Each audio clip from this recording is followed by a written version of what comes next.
BEd bridge course में हिंदी भाषा के अभ्यास 6.3 के प्रश्नों को इस वीडियो में हम हल करेंगे। पहला प्रश्न कहा गया है कि निम्नलिखित कथनों के सामने सहमत या असहमत लिखकर सही उत्तर आपको देना है। कहा गया कि लेखन की शुरुआत तभी होनी चाहिए जब बच्चे पढ़ना सीख जाएं। आप इससे सहमत हैं या असहमत है? कक्षा 1 में एक बच्चा पढ़ता है और उसका एक छोटा भाई जो घर पर ही रहता है, अभी विद्यालय नहीं आता है, अभी वह 3 या 4 वर्ष का ही है।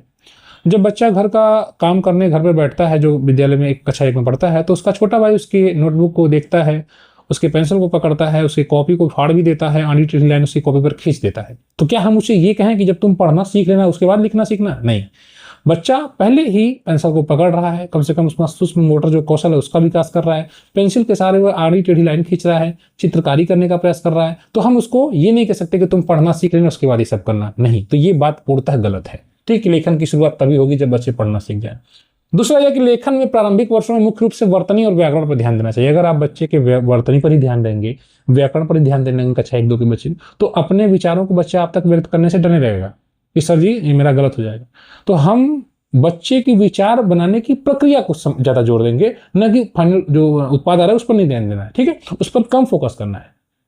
फोकस हमें करना है कि बच्चा अपनी बातों को आप तक पहुंचा पा रहा है शब्दों के माध्यम से, वाक्य के माध्यम से।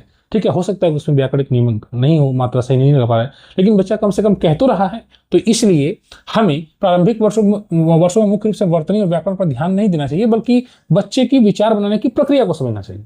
ठीक है, अगला, बच्चा अर्थपूर्ण लेखन कर रहा है कि नहीं, ये इस पर जोर देना चाहिए। बच्चे लेखन कौशल तभी विकसित कर सकते हैं जब उन्हें विचारों और अनुभवों को व्यक्त करने का अवसर मिले। ये तो बिल्कुल सही बात है। ठीक है, तो सहमत या असहमत वाली बात हो गई। एक और है, लेखन एक प्रक्रिया जिसमें सोचने, प्रारूप तैयार करने, संशोधन और व्यक्त भी जानते हैं। लेखन में बच्चा किसी भी विषय पर लिखता है तो पहले सोचता है, विचार बनाता है, ठीक है, और प्रारूप तैयार करता है उसमें, फिर उसमें थोड़ा बहुत एडिटिंग करता है, कुछ संशोधन करता है, ठीक है, कि उसके बाद फिर वो फाइनलाइज कर देता है। ठीक, यहाँ देखिए ये हो गया। ठीक, तो इस प्रकार से कई चीजों को मिलाकर ये लेखन की प्रक्रिया होती है। दूसरा प्रश्न है कि आपको क्या लगता है कि नीचे दी गई बात क्यों कही गई होगी? चित्र बनाना और रेखांकन लेखन के शुरुआती वर्षों में अभिव्यक्ति के वैध रूप हैं और लेखन विकास में सहायक है। तो जैसा कि हमने कहा कि प्रारंभिक वर्ष में जब बच्चा अभी 4-5 वर्ष का है, तो अभी वह लिखने में पूर्णतः पारंगत नहीं हासिल हुआ है। वो आड़ी टेढ़ी लाइन खींचकर ही अपने विचारों को व्यक्त करने का प्रयास करेगा। वह सर जी का अगर चित्र बना रहा है तो गोला बनाकर 2 आंख बना देगा, एक गोला और नाक बना देगा और एक मुंह जैसा बना देगा, और वो ये बताने का प्रयास करेगा सर जी देखिए ये आप हैं। तो अपने विचारों को अभिव्यक्त करने का सबसे बेहतर तरीका जो बच्चे के पास है वो चित्रों के माध्यम से है, आड़ी टेढ़ी लाइन के माध्यम से ही है। तो ठीक है, तो प्रारंभिक वर्ष में ये वैध है। ठीक है, क्योंकि हमने बार बार कहा कि हमें बच्चे की विचार बनाने की प्रक्रिया को समझना है। ठीक है, तो लेखन का विकास धीरे धीरे होता है। प्रारंभिक वर्षों में बच्चे चित्र बनाते हैं, रेखाएं खींचते हैं, आड़ी टेढ़ी लाइन, विभिन्न चिन्हों का प्रयोग करके अपने विचारों को, अनुभव को व्यक्त करने का प्रयास करते हैं। यही उनके लेखन यात्रा की स्वाभाविक शुरुआत होती है। कोई भी बच्चा है इसी प्रकार से लिख रहा होता है।